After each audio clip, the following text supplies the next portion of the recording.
আমরা যে অঙ্কটা এখন করব সেটা হচ্ছে 16.1 কত নাম্বার 4 নাম্বার। কি বলছে? একটি ত্রিভুজের দুইটি বাহু 25 সেন্টিমিটার এবং 27 সেন্টিমিটার, পরিসীমা দিয়ে আছে 84 সেন্টিমিটার। কত সেন্টিমিটার দিয়ে আছে? 84 সেন্টিমিটার। কয়টা বাহু দিয়ে আছে? দুইটা। একটা বাহু কি দিয়ে আছে? 25, একটা হচ্ছে 27। মনে করো আরেকটা বাহু 25 বেরোলো, তাহলে এটা কি বাহু ত্রিভুজ? সমদ্বিবাহু ত্রিভুজ। যদি আরেকটা বাহু 25 বের হয়, কিন্তু এখানে তো আরেকটা বাহু দেওয়া নাই, তাহলে কি দিয়ে আছে? পরিসীমা দিয়ে আছে। তাহলে আমরা প্রথমে লিখে নেব, মনে করি ত্রিভুজের প্রথম বাহু সমান কত বাহু? 25। তাহলে দ্বিতীয় বাহুটা কত? 27। আর তৃতীয় বাহুটা ধরি তৃতীয় বাহুটা যেহেতু দেওয়া নাই, সেটা ধরে নিলাম কত? x ধরে নিলাম। আচ্ছা, এবার বলছে যে দেখো তো দেওয়া আছে কিনা। দেওয়া আছে ত্রিভুজটির ক্ষেত্রফল, ত্রিভুজটির পরিসীমা দিয়ে আছে। পরিসীমা কত দিয়ে আছে? 84 কি দিয়ে আছে? সেন্টিমিটার দিয়ে আছে। তাহলে এই বাহুগুলো আমি কিসে ধরবো? সেন্টিমিটারে ধরবো, মিটারে ধরা যাবে না। এখন পরিসীমার সূত্র কি পাবো?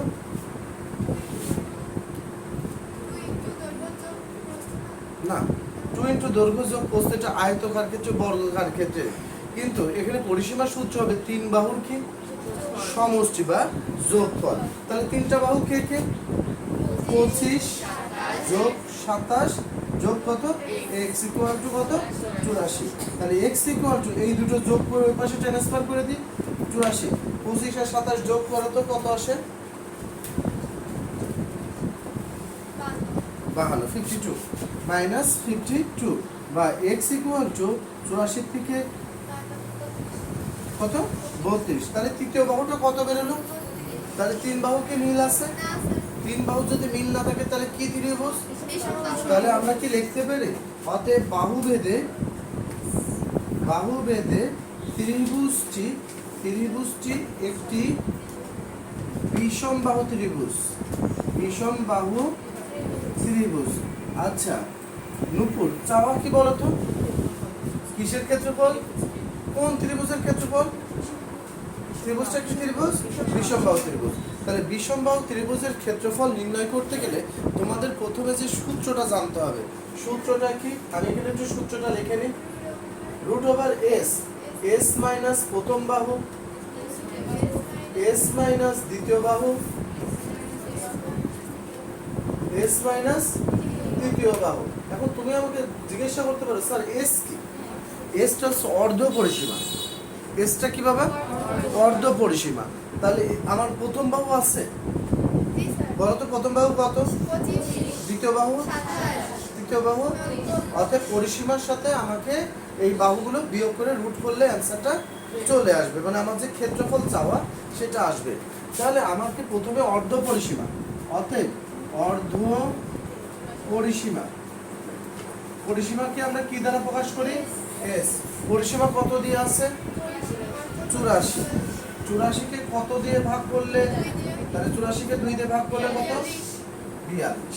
অতএব বিষমবাহু ত্রিভুজের ক্ষেত্রফল এখন যদি বের করতে বলে, আমরা কি বের করতে পারবো? অতএব বিষমবাহু ত্রিভুজের ক্ষেত্রফল √s। s মানে কি? এখন কি আমি সূত্রটা লিখবো নাকি সরাসরি মান বসাতে পারি? তাহলে অর্ধ পরিসীমা কত? 42। তাহলে 42 মাইনাস প্রথম বাহু কত? 25। 42 মাইনাস দ্বিতীয় বাহু কত? 27। 42 মাইনাস তৃতীয় বাহু কত? 32।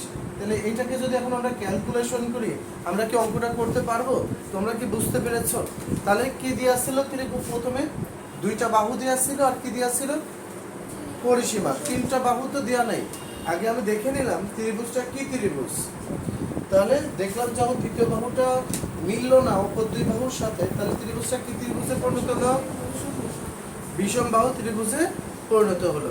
বিষমবাহু ত্রিভুজের ক্ষেত্রফলের সূত্রটা জানতে গেলে, অ্যাপ্লাই করতে গেলে আমার প্রথমে যে জিনিসটা লাগবে সেটা হচ্ছে অর্ধ পরিসীমা। অর্ধ পরিসীমাকে আমরা কি দ্বারা প্রকাশ করি? এস। তোমরা যে অর্ধবার্ষিক পরীক্ষা দিবা তার মধ্যে এই 4 নম্বর এবং 5 নম্বর প্রশ্নের আলোকে সৃজনশীল প্রশ্ন আসার সম্ভাবনা অনেক বেশি। সবচেয়ে বেশি 5 নম্বর, দেন তারপরে আমরা বলতে পারি 4 নম্বর।